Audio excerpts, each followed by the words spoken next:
Do you know those little paper fortune teller things that you move in and out? Yeah. It's kind of like management has those full of quotes for bad circumstances. That's James O'Neill from Raven Career Development. If we go back to the quotes in 2001, American was certainly, I would go optimistic given the facts. I would still say that's probably the case here. If you take a look at United and Delta, I think they were a little bit more, well, I guess in the beginning they were probably optimistic and then slowly changed their tone from there. But there's a lot of similarities between what was said post 2001, which you can very clearly tell looking back was made to keep people calm, but it just didn't match with the reality. When you have American folks touting how they have massive retirements coming up, and so that should lead to them not having a furlough and then letting 3,000 pilots go shortly thereafter, the statements they were making were not aligning with reality. Today, he and his colleague Jason join us to cover the latest industry news and discuss how the coronavirus compares to what 9/11 did to aviation. Then we'll continue talking about what pilots can do to prepare in case of furlough or layoff and answer your questions from the mailbag.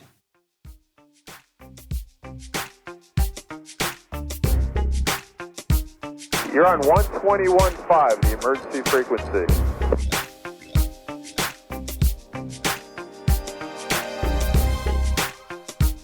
Welcome to the 21.5 Show, a podcast for professional pilots by professional pilots.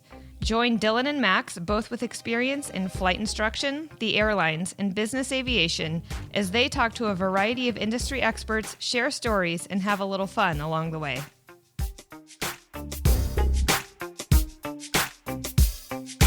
All right, city to city, coast to coast, and around the world, another episode of the 21.5 Show. Max, you always laugh when I say that. I'm trying to be serious. Very professional radio host. Yeah, that's great. No. Well, it's becoming about a weekly occurrence here when we have to talk to James and Jason at Raven Careers to get all the latest news in this crazy topsy-turvy aviation world. So we would like to welcome back James O'Neill and Jason. Thanks for joining us again, fellas. Thank you very much for having us. Yeah, thanks. All right, let's just start tackling all the news. Get right to it. Yeah, no beating around the bush. No warm up. No, this is it. Guys, lawmakers were busy this week trying to give airlines a bailout. Max and I in the previous episode went through the bill a little bit, talked about what was in there. Still a lot of unknowns. What have you guys heard? Jason and I spent a majority of the week following both what was in the bill, but really also doing some research from back to 2001, the Airline Stabilization Act that was passed, I think it was September 22nd, 2001, to kind of compare what some of the similarities and differences were between 9/11 and today. And what I'd like to do is kind of toss it over to Jason, because we did some adjustment for inflation on the dollar amounts and what the money was used for. And so I think he'll probably have some pretty useful information to share that'll kind of shine some light on what the CARES Act really is meant to do, and some different ways that it can work well and some different ways that it can work poorly. Yeah, so back after 9/11, we had the initial shutdown of the national airspace system at 9:25 a.m. on September 11th. By September 13th, Secretary Mineta opened the national airspace system. September 18th, flights resumed their schedules to normal. And then late night on September 22nd, 2001, 11 days after the terrorist attack, Congress passed the $15 billion financial aid package called the Airline Stabilization Act. To equate that dollar amount to today's money, that's approximately $21.5 billion. Approximately half of what we just did, or actually a third, because the actual funding for airlines and airlines-related businesses, including contractors, totally equated to $61 billion. The airlines began receiving the first $5 billion on September 29th. And right about that same time, we saw airline executives slowly beginning to release statements to the media, really seeming to calm their employee groups. I think that's a good place to stop. So there was a number of things that happened. So the first is we had an immediate shutdown of the airspace that basically lasted September 12th, they started doing crew movements. September 13th, the airspace was basically, like I said, Jason said, it was reopened. But within about a week, right, the airspace was effectively back to normal. Meaning if a passenger wanted to buy an airline ticket and go someplace, they could. It took about 11 days or a week and a half for Congress to pass a bailout package, and the money was released on I think it was like the 29th, right? So fairly shortly after. And the demand drop after 9/11 was roughly about 26%. Okay. So now if we take today, where we have a roughly 80-90% reduction in passenger demand that has been lengthened out over the course of 1 month and will likely continue for another 1 to 2 months, just based on shelter-in-place limitations and some other limitations within the government, right? So meaning the airspace is technically open. There's just really no consumer for it right now. Right. So we have a situation that is shaping up to be significantly worse in its effect to the airline industry than September 11th was. And we know it took 3 years. August 2001 was the peak of air travel. It was about 65 million, just a little over 65 million. Yes. And then, and then July 2004 is when it finally returned to that level.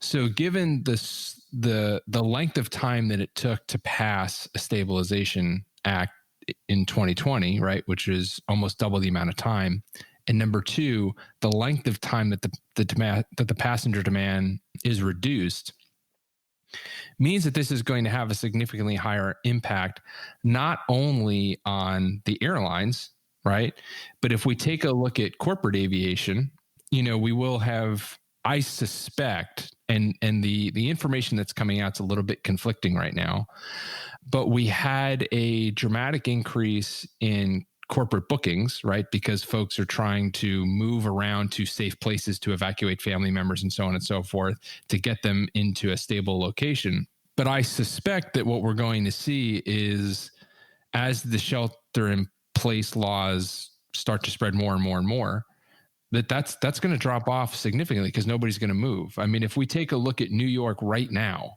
right, which is currently the highest confirmed cases of coronavirus by a significant amount, they're still looking at, they're calling 14 to 21 days. So that's second, third week of April before they hit their peak.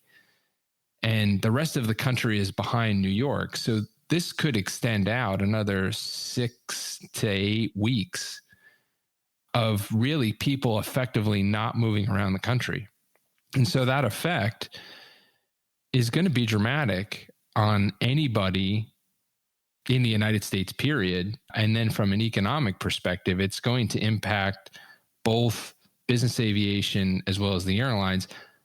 For the most part, the people that are likely going to be doing the most amount of flying are going to be government organizations, because they're going to be moving around supplies and people and other stuff like that. While the airlines, and we'll kind of talk about this in a little bit more depth through the CARES Act, have committed to keeping their service to all the destinations that they currently serve, there really won't likely be a ton of people moving on those airplanes for a while.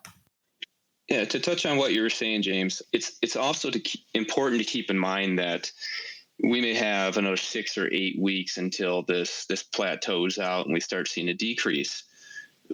But right along with that, we got to keep in mind, when people are booking their tickets, they're not booking their tickets for same day next week. They're booking their tickets for 3 to 6 months in advance.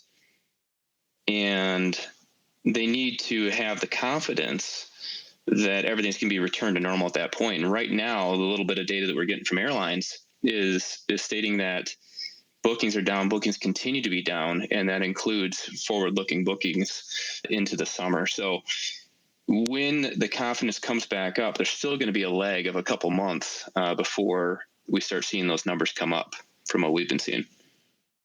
So looking at the CARES Act, we know that airlines that do end up taking money are going to basically have to keep their workforces in place, and there's not going to be any pay reductions or furloughs until at least September 30th. At first, I think when we thought about this, we saw all of the Airlines for America CEOs that are members bringing that to Congress. They made it look like all of the airlines were going to take the money. And now I'm starting to wonder, do you guys still think that's the case? Will all of the major carriers and low-cost carriers be applying for this? Or what do you think? So that's a really great question. And it varies company to company. But one of the quotes that we had in our recent email that just went out was the quote from the American CEO, Doug Parker. And he said the $25 billion in direct payments requires airlines to meet some conditions that aren't currently well defined. So we're not positive that American will meet those conditions and therefore receive the funds that would allow us to meet the no furlough obligation. So it's still up in the air depending on not only what they say in terms of compensation for employees, as well as limits on furloughs, but I'd be real interested to see what type of bankruptcy limitations are placed within that CARES Act. And I'm not sure if it's really clear yet as to how that's going to play out. I know Parker alluded in his address to the employees that he is confident that the White House or that lawmakers won't be overly onerous in the implementation of this. But, if you see in the current news, there's even some current sparring going on between Capitol Hill and the White House in terms of oversight over how this is allocated and so on and so forth. So I think it's probably still a little bit too early to know in terms of who's going to take the money in terms of a grant versus a loan. Yeah, I think it's going to depend on how much of it is grant versus loan, because you can't compete with somebody who's getting free money if you're not also getting free money. That's the bottom line with the grant stuff. So no matter how financially strong your company is versus the other one, if they're getting subsidies and you're not, it makes it very, very difficult to compete. So I think that's going to have a huge factor on who takes it and who doesn't. Which is, I think, why you're already seeing, once again, hitting the airline sector, but you're seeing NBAA, the National Business Aviation Association, coming out and vying for bailout money for corporate operators. Everybody certainly don't want to get into a political discussion, but bailouts are a very tough topic in terms of how much Americans like or dislike bailouts and how much Americans are willing to tolerate bailouts. And so there's always this delicate struggle. Obviously the next most recent example we have is 2008, where we had a massive bailout to the financial industry. And then pretty shortly thereafter, we had Occupy Wall Street. Good luck if they want to occupy Hartsfield. But the point is, there are a lot of optics to how this is handled, especially given that we're in an election year, that I suspect a lot of both politicians and management folks alike will be watching very carefully in terms of, now the money is secured, but how are we going to actually implement handing it out? And I suspect you may see some executives that say, I actually don't want the money because it's going to limit their ability to run their business the way they want to. Yeah. Well, a little too early, I guess, to tell on some of that stuff. Let's talk about the things that we've already seen happen. There have been some airlines that have furloughed. We've seen some LOAs come out for some of the airlines already for reduced flying, and maybe some concessionary things from the pilots unions. What have you guys seen out there? Yeah, so it's constantly changing, and we've been calling a lot of our clients all week long, cold call and reaching out to people that we've been working with recently, and just trying to dig and get the real, honest information that's being supplied to the pilots from the unions and from the company, and figure out what's really going on. Try to separate ourselves a little bit from what's going on in the forums. And some of the things that we've seen happen over the last few days is in the regional world. Obviously, there's Trans-States Airlines, which we covered last week, and Compass, that are both going out of business now. So that's roughly 700 pilots. Commute Air has announced furloughs. Mesa Airline has announced furloughs. Endeavor Airlines is sending pilots home in training, is our understanding. Just this week, Miami Air declared Chapter 11 bankruptcy protection, and it looks like they're going to be furloughing 48% of their pilots. SkyWest Airlines has 1,310 pilots on various LOAs in an effort to help save money. Just a few days ago, we saw Raven Air Group is letting go of about 150 employees.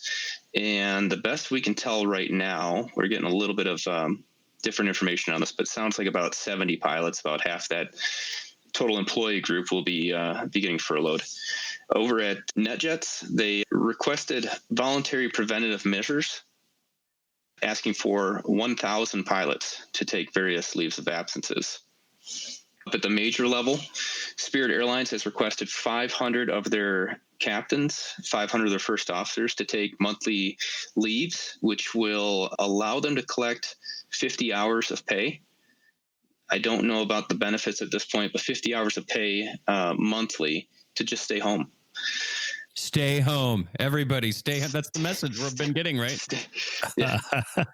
Stay home, yes. And then with the big three airlines, yeah, exactly. The big three airlines, we've seen various LOAs addressing senior pilot buyouts, LOAs for temporary terms. So there's a lot of companies out there that are trying to find these creative measures to help offset costs. One thing that we're not particularly clear of at this point is when you look at the wording in the actual bill, there's the statement about involuntary furloughs until September, but there's also a statement that says that airlines have to maintain 90% of their payroll. So I'm actually curious to see how that affects these LOAs. It's dated that the 90% number comes from March 24th. So some of these LOAs were signed by that point and some were not. So I'm curious how that's going to be interpreted moving forward. The big takeaway from this week, at least for me personally, has been, the majors and the low costs have been pretty even keeled on this in terms of while they've been doing LOAs, there really haven't been any furlough announcements. Where the confusion is coming in is the regional partners, which are on slightly tighter budgets, have moved into positions where they've asked for reductions in pay, or they've asked for furloughs prior to the CARES Act coming out. And then after the pilot group agreed to it, in this case, the two leading examples are GoJet and Commute Air, the CARES Act came out, and now the unions and management are in this struggle over interpreting, well, hey, if we're getting bailout money, how are we laying our pilots off? Or can we even do these pay reductions and still fit within the letter of this law? So I suspect you may see over the next 1 to 2 weeks that struggle continue. And I believe that's coming from the fact that the regionals don't have as much positive cash flow to withstand this. And because it's really their legacy airline partners that are getting the money and then sending it down to them through channels, it makes it a little bit of a confusing, messy process. Well, that's what I don't understand. I've never claimed to know the ins and outs of the regional airline business, but from what I understand, it's a fee for departure. So the reduction in load factors, aren't the regionals essentially insulated from that? And don't they have a fee for departure contract with their major airline partner? So they just get paid to fly whether it's full or empty still? Depends on if their legacy partner comes in and says, hey, we're cutting X% of your flying, and you still have to float that pay for staff. So if you staffed your airline, in this case, I think it was SkyWest closed in Atlanta base, and they're accelerating the closure of their LaGuardia base. I don't know if this is the case or not, but if that puts them in a situation where they're now overstaffed, meaning their legacy partner said, hey, we're removing that flying from you, they can't necessarily pay to float that pay for months. And now when we have the CARES Act coming and saying, okay, you have to maintain service throughout your network, I think it's still questionable as to what if that service is going to be shifted to regional partners, what if that service is going to be maintained by the mainline partner, especially because I can only imagine that each of these companies are going to be running into significant issues with pilot currency. So they may be putting airframes on routes for the sole purpose of keeping people current, as opposed to necessarily, if you're going to put two people on an airplane, right? Does it particularly matter at a certain point? The point is that there's still a lot up in the air. And when you have a bill that's passed that early on, nobody really knows yet how that's going to be enacted. So I suspect it's probably going to be another couple of weeks. If we go back to, once again, the 2001 Airline Stabilization Act, the implementation of that was very messy. There was money given to airlines that were basically defunct. There was money going to, Midway, Vanguard. There was money going to FBOs and 135 operators. It's very messy how it got doled out. I expect this to be messy as well, given the speed. Even though it took them double the time, it's still relatively fast, and it's relatively chaotic in the speed and depth that it's changing. So I expect it to be messy is probably the best way to put it. So if we get back to talking about comparing this to 9/11 for a little bit, when we were looking at some of the research that you guys have done for this, you had a few news articles and clippings from airline executives and industry people in 2001 talking about how the demand was so strong and there's so many retirements coming up. They just couldn't really see any way that there would be a reduction or anything like that. And it seems real similar to where we were, last year and earlier this year even. So I think some people are thinking, we've got so many retirements coming up. There can't be furloughs. It's not possible. But we've already heard that before, and that wasn't the case, right? The phrase that Jason and I used when we were talking on the phone the other night is, those little paper fortune teller things that you move in and out. Yeah. It's kind of like management has those full of quotes for bad circumstances, because if we go back to the quotes in 2001, and I suspect Jason may have a couple that he can read out. In 2001, American was certainly, I would go optimistic given the facts. And I would still say that's probably the case here. If you take a look at United and Delta, I think they were a little bit more, well, I guess in the beginning they were probably optimistic and then slowly changed their tone from there. But there's a lot of similarities between what was said post 2001, which you can very clearly tell looking back was made to keep people calm, but it just didn't match with the reality. When you have American folks touting how, they have massive retirements coming up, and so that should lead to them not having a furlough and then letting 3,000 pilots go shortly thereafter. The statements they were making were not aligning with the reality. So Jason, do you have kind of any of those quotes that you can kind of pull up and share some context in terms of time? Yeah, so I have I've 5 quotes that really kind of stood out when we were doing our research. All of these took place after 9/11, and I believe all of them took place in September of 2001. "We've got pilots retiring.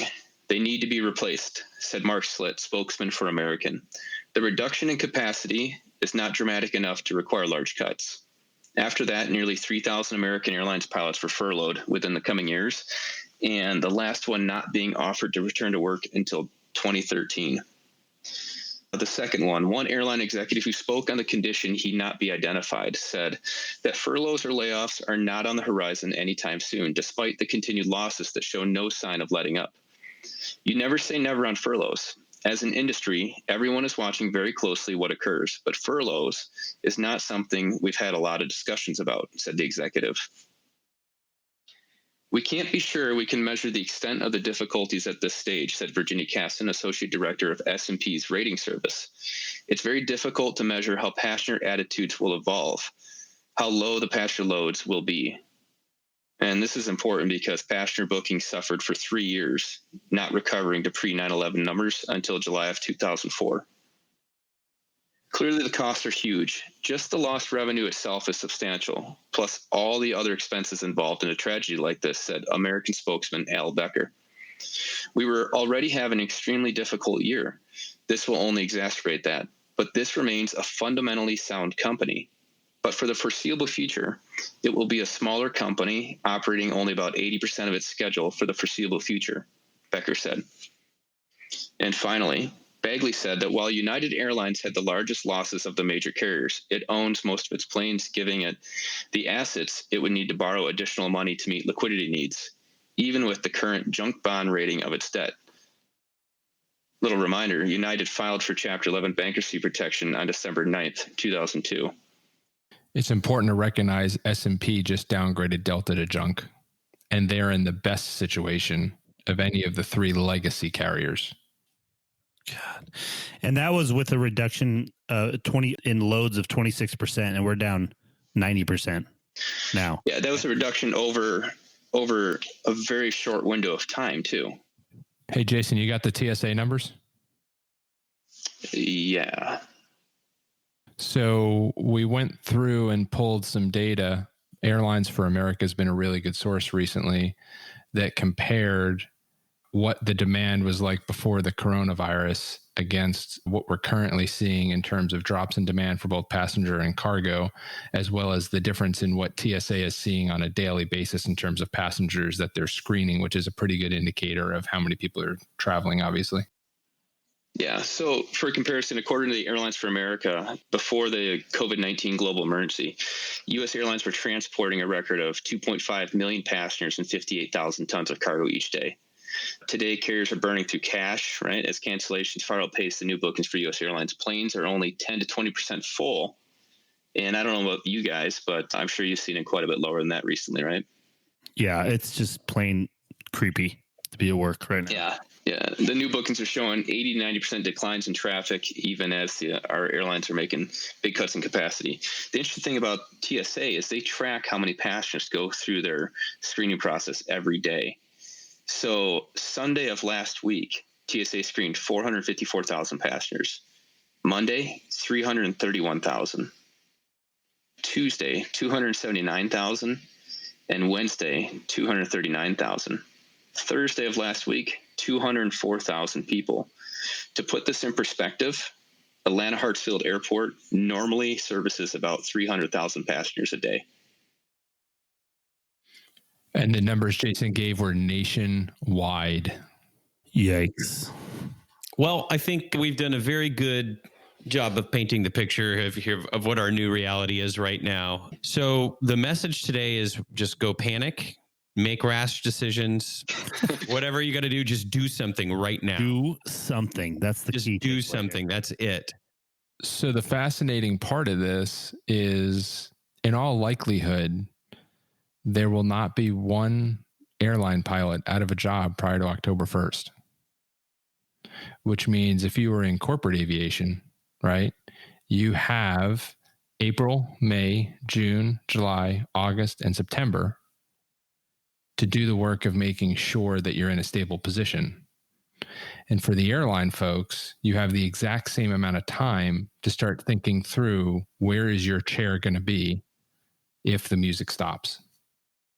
It's a unique time because often to have that much heads up for an incoming furlough or layoff, that's not usually the case.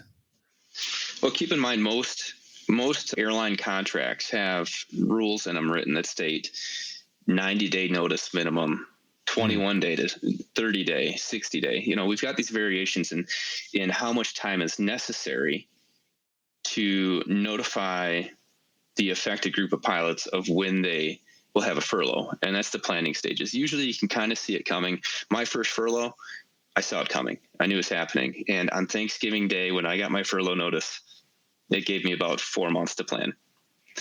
The interesting thing about all of these is there's a term called force majeure.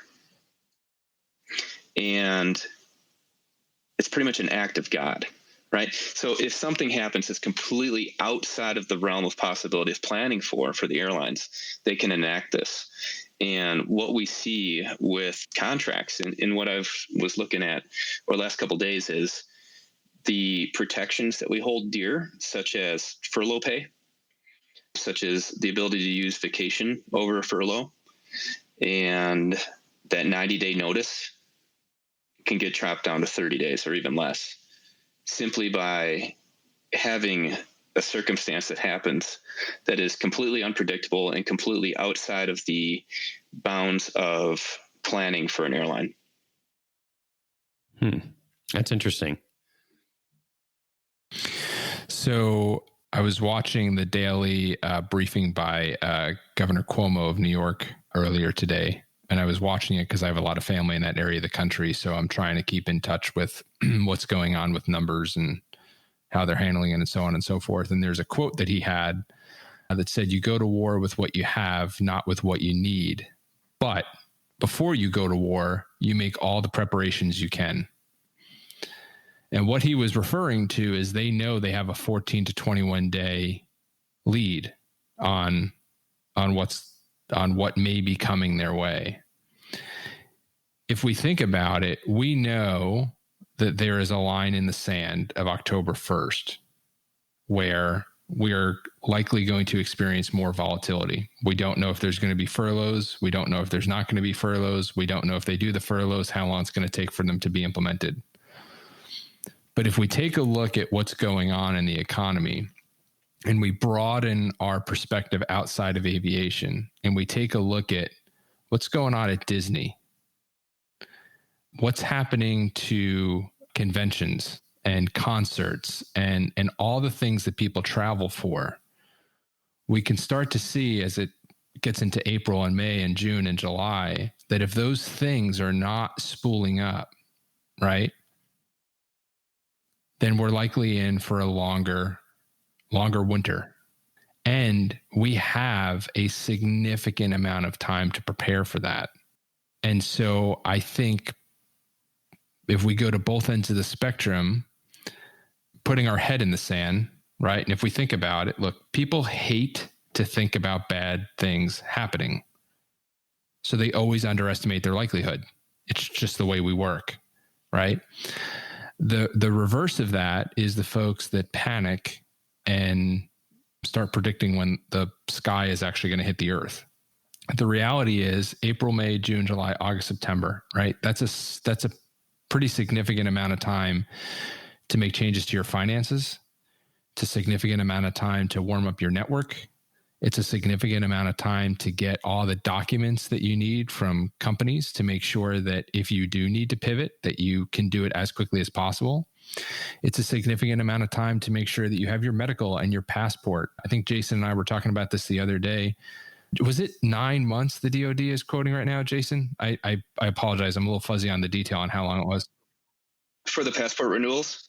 So what we've seen recently is passport offices close without warning, much like some air traffic control centers close without warning, right? And that's a hindrance. But the nice thing about being an essential worker, as an airline pilot is, or a corporate pilot in some instances, is we are actually able to utilize passport renewals even when others are not. So we have the opportunity to begin the passport renewal process up to 9 months before the renewal date. So if you're in that window, I would highly recommend that you start working that process and get in touch with your local passport office to get the ball rolling, because we don't know what will happen, and we don't know if there's going to be delays in the processing of that. That's good advice. Lots of things you don't think about. And first class medicals. There's been doctors' offices that have closed and they're not seeing people right now. So make sure you're looking ahead and that you're trying to get these things scheduled and planned, because you certainly don't want to drop yourself out of the ability to go to work and earn a paycheck by having the inconvenience of having one of your required documents fall out of currency. Yeah, and the reality of what we're talking about, right? It takes time to get it done, right? If you request your training records from your operator, from your company, right? It takes time. It takes 3 minutes for you to request. It takes 10 weeks for them to get it to you, right? So these things don't take and this is really important for people to kind of get their mind wrapped around, is while it will not take you a large quantity of time to make the request or get it done, it will take a longer period of time for you to get the information back, especially now with social distancing and so on and so forth. So my hope for everybody listening is that they write in or give us a phone call and say, hey man, I was completely prepped and I didn't need any of it. Right? It's a much better phone call than somebody calling and saying, hey, my back's against the wall. What do I do now? Well, now you're 8, 12 weeks, 16 weeks behind everybody else. Whereas now we have this precious time where we can get all of our ducks in a row and hope we never have to use them, and sleep at night knowing that there is nothing more that we could do to get ourselves more prepared for whatever may come.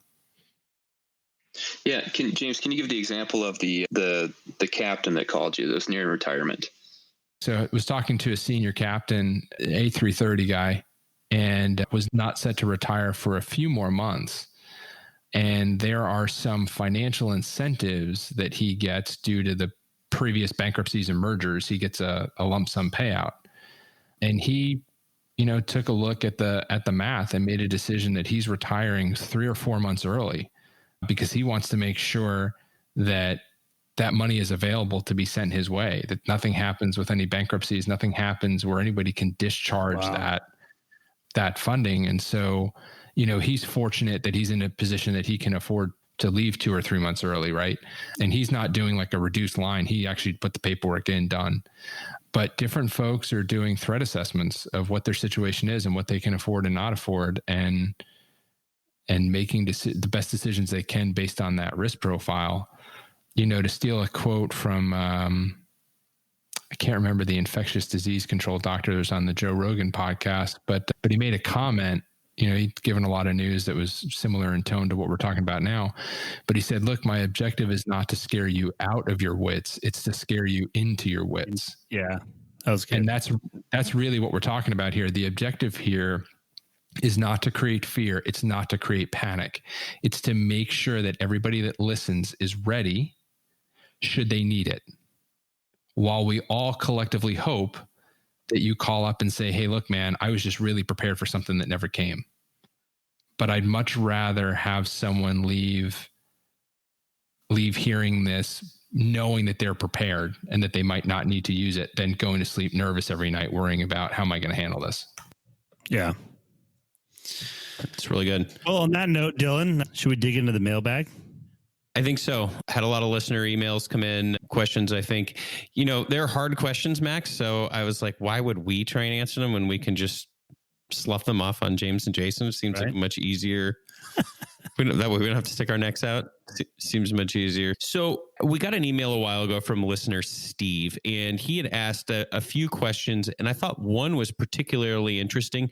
Steve did not indicate this specifically in his email, but I'm just going to ask it for somebody that maybe has switched careers and maybe they're a little bit older, maybe in their 40s or 50s, and they're in the airline industry because, 12 months ago, this was the place to be, switch your career.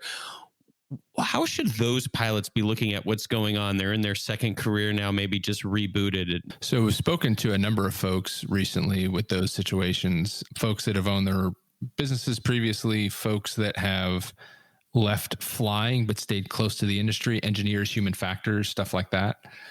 And so they're in a pretty good position because they have experience inside aviation and outside aviation.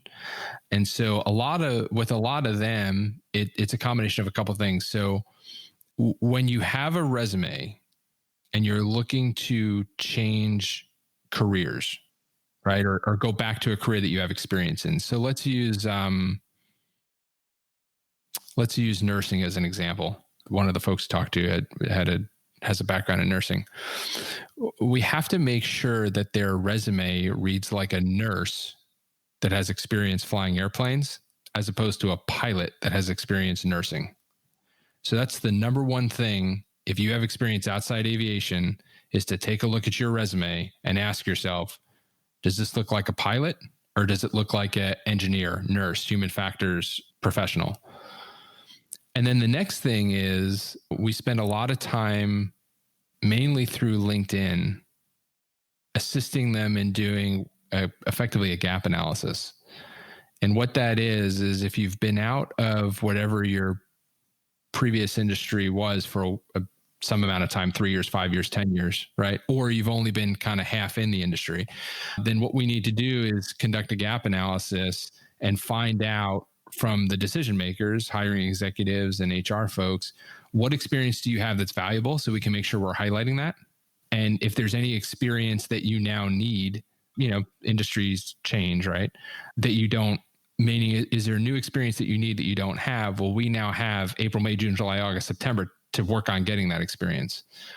Now, if you hop on LinkedIn and you write a message to somebody that says, hey, I'm a pilot that might be losing a job within the next 6 months and just really love to know what I could do to get a job at your company, that will not work. So there's some creativity in terms of what questions you ask, how you ask those questions, because what you're really trying to do is get some pretty sensitive information that people don't necessarily release easily or early, but there's certain ways that you can ask those questions and build rapport so that folks are comfortable giving you a pretty straight shot of, hey, look, this is what you need to do. So folks outside of the business, or that you've either been outside of aviation or want to go outside of aviation, that's what we're spending the next couple months with them on, is making sure that that's all set up. So once again, if they need to pull that trigger, they can confidently. All right, another one we got said, thanks again for having James on, discussing the state of the industry. He has such solid advice and delivers it in a way that is helpful and encouraging. My husband and I survived 9/11 layoffs, and the first thing we did was pay off all of our debt, which James has mentioned several times. It took us 8 years to pay it all off, but was totally worth it. I believe a debt-free lifestyle is not only possible, but essential for anyone working in the volatile aviation industry. I hope this experience will help the next generation see the advantages of a debt-free lifestyle and the peace it offers during industry downturns. I hope everyone stays healthy and we all get back to work very soon. From Captain Rachel. Yeah, that's really solid advice, and I'll take this one so she gets to know my name too. Jason actually has a really good saying for this, and I'm kind of excited about because I steal it from him all the time. So, yeah, I've had a weird career. I've flown for 4 airlines now and 2 corporate flight departments, and learned really quickly in my career, right after I proposed to my wife, and we both lost our jobs in this industry, that you got to be careful, right? And when I purchase my home, when I'm looking at purchasing a vehicle or trying to make a budget, my goal every month, and I know it's boring, is, can I be the best employee at McDonald's and still pay all my bills? And it was interesting. A couple days ago, I was commuting back from my base home, and I sat next to a really interesting guy. Actually, I was going through TSA with him, and I saw his ID, and we live in the same state. So I said something to him, and we walked all the way together to the gates. We're obviously going to the same flights, and started asking him how he felt about the industry. Come to find out, he's one of the most senior pilots at United Airlines. He was number 1 at a now defunct airline that I'm forgetting the name of, but he's very seasoned, we'll say that.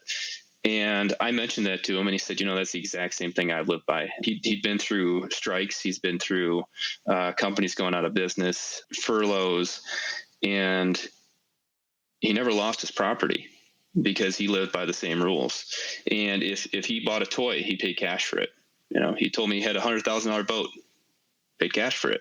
That's it's quite the feat, really. But he saves up, and if he wants something, he saves up and he purchases it that way. So, it may be a little bit late to have that kind of talk, but it's important now. We've got a few months. If there's a silver lining to this bailout, it's the fact that we know, at least the majority of us now, some of us have lost our jobs already, but the majority of us know that we're going to have a paycheck until at least September 30th. And because of that, we can take big steps. We can get rid of cars that are costing us too much money. We can get rid of toys that are costing us too much money. I've talked with people that think that this is going to rebound in 30 days and we'll be back to normal. I am a little pessimistic on that. I feel very good about where I'm at personally, career-wise, and what I have going on, but I know that not everybody feels that way. And if you're feeling that weight of debt or expenses dragging you down, now's the time to find a plan, develop a budget, and clean things up. So number one, thank you to the person who wrote that in. Very clearly, I am pro being out of debt. There's a couple of things that we've learned over the years through coaching, and I want to make sure that we're sensitive towards this. Not everybody has the ability to get themselves out of debt. There are folks that are supporting family. There are folks that have been hit with massive medical bills. There are folks that are still early enough on in their career where they can, where they're still in debt from student loans. And so I think it's really important that when we talk about debt, it's about doing the best you can, not judging yourself in terms of good or bad. We do have a decent amount of time, though, to make financial decisions between now and September, where we can talk to folks about what questions they need to ask to consolidate debt, to prioritize paying off certain types of debt so that they buy themselves time in terms of not having to make certain payments. And so once again, you can't solve the world's problems in 4 to 6 months, but you can make significant headway in terms of putting yourself in the best position possible, so that should you have to take a pay cut, and this even exists for folks that don't get laid off, right? Let's say you don't get laid off and you end up taking a 25, 30, 40% pay cut, either due to renegotiated contracts or just reductions in flying. You get bumped down to reserve and the new monthly guarantees get lowered. So it's not just about losing your job, it's about losing percentages of your income. And it's about making sure you're in the best position possible so that you can weather that storm for as long as possible while you figure out how to bring in additional income while avoiding having long-term damage done to your credit or to your personal finances. We certainly don't want someone running out of cash if they don't have to. It's obvious James does give better advice than I do. That is through many, many poor decisions made. No, I was fortunate in that I have family members that are in banking. And so I was fortunate that I was taught very early on in terms of what to look for and how to make certain decisions. And, we try and pass that on as much as we can. I was fortunate that I married my wife and she took control of the finances. At least you're honest. Appreciate that. All right, last one. We'll get you out of here on this one. Got an email from Derek, who's a flight instructor, and he wrote in to say, hey, he really enjoyed a couple episodes ago when we basically said the same thing. This is a good time to start working on your professional development. He said, I've taken such things such as refreshing myself in weaker subject areas, started studying for my instructor instrument check ride, and so on. My question is, are there any other specific things from the perspective and experience you guys have that I could be doing during this time as a flight instructor? And I'm adding this part, but probably a flight instructor who might be stuck in a holding pattern for a little bit, probably, since many of the regionals won't be hiring. Yeah, great questions. I got to say, one of my favorite jobs I've had through my career is being a regional airline pilot recruiter. Getting out, getting to the schools and talking to people in your exact circumstances. And it may sound counterproductive, but one of the things that I would encourage pretty much everybody I talk to is take advantage of each regional airline's cadet program. I'm always apprehensive of anything. And I would always say this, I'm apprehensive of any program that you sign a commitment to an airline, right, at the regional level. And I'd always say that out of my lens of, I went to what was at the time the most successful, highest paying, best contract, most solid regional airline that 2 years later went out of business. And a lot of these cadet programs are trying to talk to the sophomore in college or the person who's just finished up the commercial and working on CFI so that they get that commitment, they get excitement built up over 2 years, and they go right to the one individual airline. Well, I recommend you get involved with all of these because you will get to interact with the recruitment teams. You get to interact with the pilots. You'll get to see trends. You'll get to watch what's happening. I know at our airline, we actually shared internal information, nothing that's security sensitive, obviously, but some of the manuals you'll get so you can study them ahead of time. You can start learning about the aircraft. You can start learning about the company. And it really gives you months, if not years, to interview the separate airlines. So it's a great opportunity if that's your track. I'm going to kick it over to James because although I did fly as a corporate pilot for 6 years, James has helped far more pilots in the corporate realm than I have. And if that's your track, I'd like him to kind of explain some of the opportunities that are there for that type of student or CFI. Yeah. So the first recommendation I'm going to give costs $0. So the FAA has their technical center in Oklahoma City, Oklahoma, and they do an outdoor survival course. They do a cold weather survival course. They do a hyperbaric chamber, and they do a water survival course. I've had the benefit of going through all of them. The water survival one, you get into a pool and they have a Coast Guard basket and a Coast Guard hook. They teach you a bunch of swimming techniques and stuff like that. It's actually pretty cool.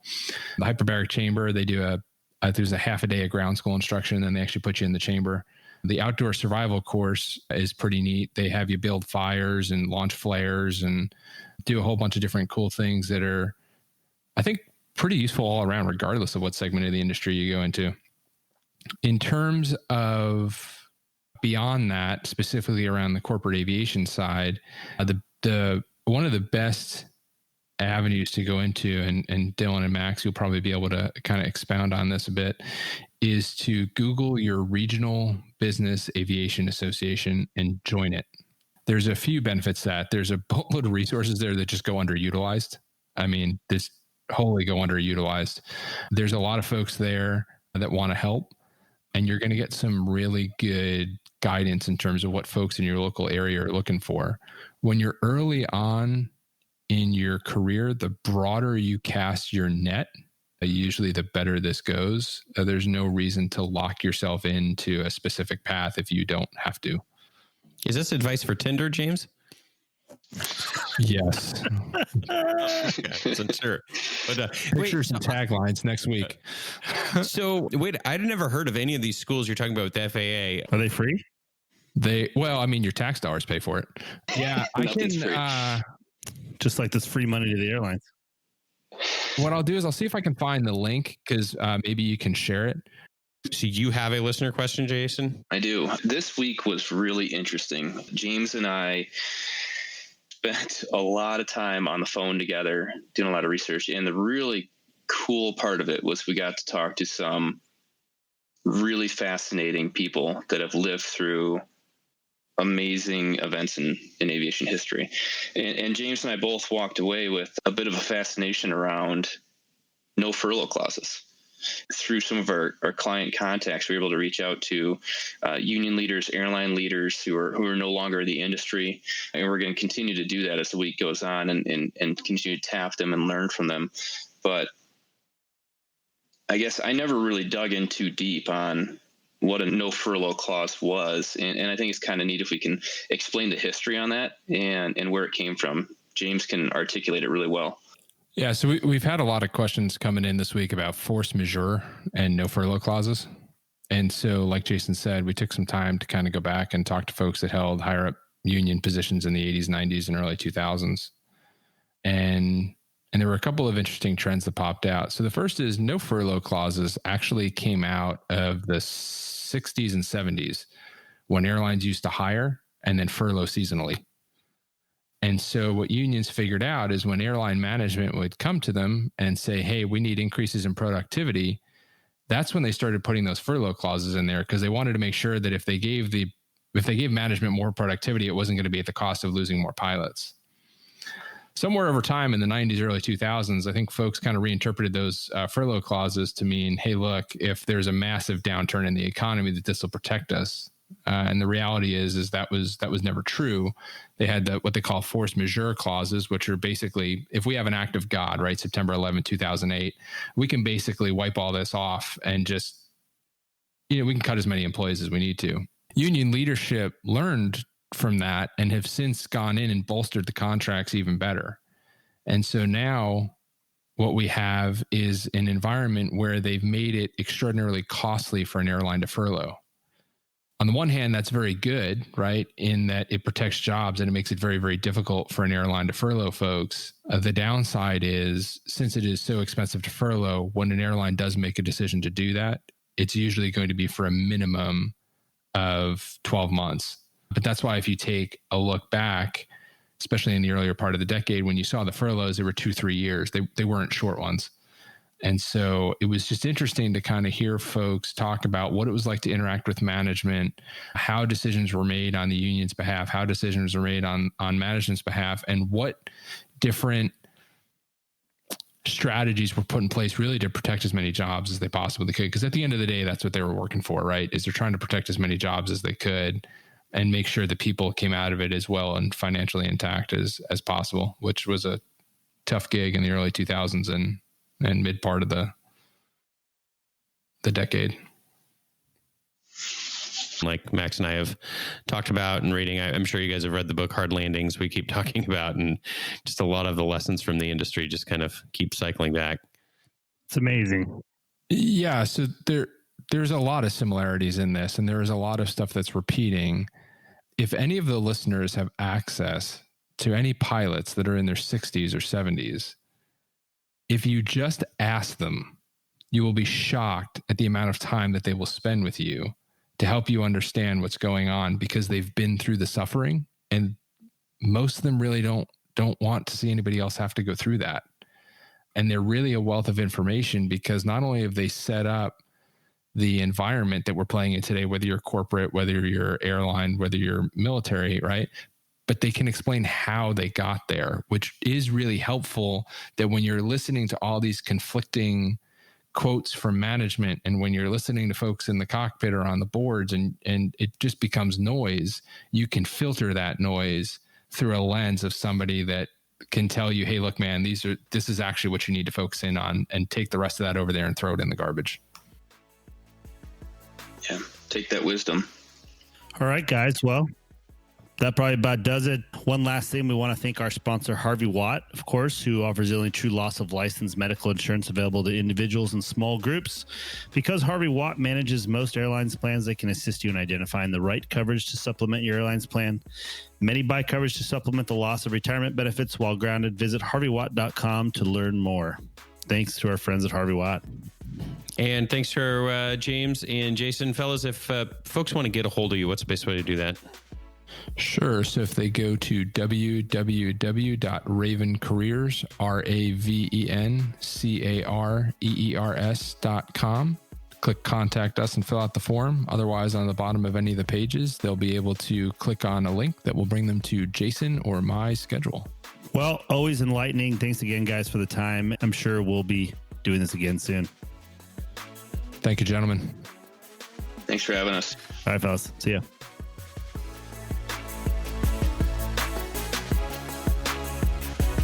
Rock on. Follow us on the socials. It's at 215 Podcast. Our Instagram is where we're most active. Of course, if you want to get a hold of us, the email address is info@215podcast.com. And I think that's about it, right? That's all I got. Okay, we'll see you guys in a couple of weeks. But until then, Flexibility is the key to air power. see ya.